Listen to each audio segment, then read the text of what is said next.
ह्या व्यक्ती भरपूर आयुष्यात प्रगती करतात. श्री स्वामी समर्थ. आज 7 नोव्हेंबर आणि शुक्रवार आहे आणि आज युनिव्हर्सचा काय मेसेज आहे हे पाहण्या अगोदर दरवेळेस सारखा आपण एक उपाय पाहणार आहोत. उपाय आज खास मुलांसाठी आहे, ज्या मुलांची लग्न जमत नाहीये त्यांच्यासाठी. काय करावं तर दर शुक्रवारी असे 5 शुक्रवार तुम्हाला करायचं आहे. एक तर वेणी पांढऱ्या रंगाची देवीला वेणी व्हायची 5 शुक्रवार, किंवा मग एक तर लाल रंगाचं फुल काहीतरी एक ते ठरवायचे, किंवा दोन्ही व्हायला तर अतिउत्तम. 5 शुक्रवार तुमच्या जवळ जी कोणती देवी असेल, ज्या कोणत्या देवीचं देऊळ असेल त्या देवीला व्हायचंय आणि सांगायचंय की बाबा लवकरात लवकर माझ्या लग्नामध्ये ज्या काही अडचणी आहेत त्या नाहीशा कर आणि माझं लग्न लवकरात लवकर जमून दे. बघा खूप चांगला रिझल्ट येतो. करून बघायला काय. हां, आणि 5व्या शुक्रवारी मात्र एक पांढरी मिठाई न्यायला विसरू नका.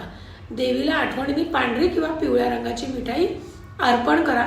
तुमच्या लग्नातील अडथळे नाहीसे होऊन लग्न जमण्यास मदत होईल. चला, आजचा युनिव्हर्सचा काय मेसेज आहे ते बघूया. त्याच्या अगोदर आपल्याला काय करायचं आहे, श्री स्वामी समर्थाचा जप करायचा आहे. जेवढा जास्त जमेल तेवढा चांगलं. आणि नाहीतर मग शुक्राचा तुम्ही जप म्हणजे देवीचा जरी तुम्ही जप केला तरी चालणार आहे. ओम शुक्राय नमः. ज्यांचं लग्न जमत नाही त्यांनी जप केला तरी चांगलंच आहे, त्यामुळे शुक्राचाही करू शकता. वाव. तर 2 ऑफ पेंटिकल्सचं कार्ड आलेलं आहे. नीट जर बघितलं तर ही 2 नाणे आणि या नाण्यांना संतुलन करण्यासाठी ही व्यक्ती कसरत करत आहे. म्हणजे जे कोणी हा व्हिडिओ बघतायत त्या व्यक्तीवर भरपूर जबाबदाऱ्या असणार आहेत आणि त्या जबाबदाऱ्या त्यांना योग्य रीतीने पार पाडायच्या आहेत. त्याचप्रकारे व्यावसायिकदृष्ट्या जरी बघितलं तरी या व्यक्तीची भरपूर धावपळ होत असणार आहे. आणि मनाचे संतुलन जर तुम्ही व्यवस्थित सांभाळले तर ह्या व्यक्ती भरपूर आयुष्यात प्रगती करतात. आणि कोणाही एकदा का यांनी मनावर ताबा आपल्या मिळवला स्वतःच्या तर हे खूप पुढे जातात. मागे हे कधीच बघत नाही. सकारात्मक विचार तुम्ही करा. तुमच्या मनात जे निगेटिव्ह विचार येतात ते अजिबात आणून देऊ नका, अजिबात काढून टाका ते मनातनं आणि जास्तीत जास्त सकारात्मक विचार करा.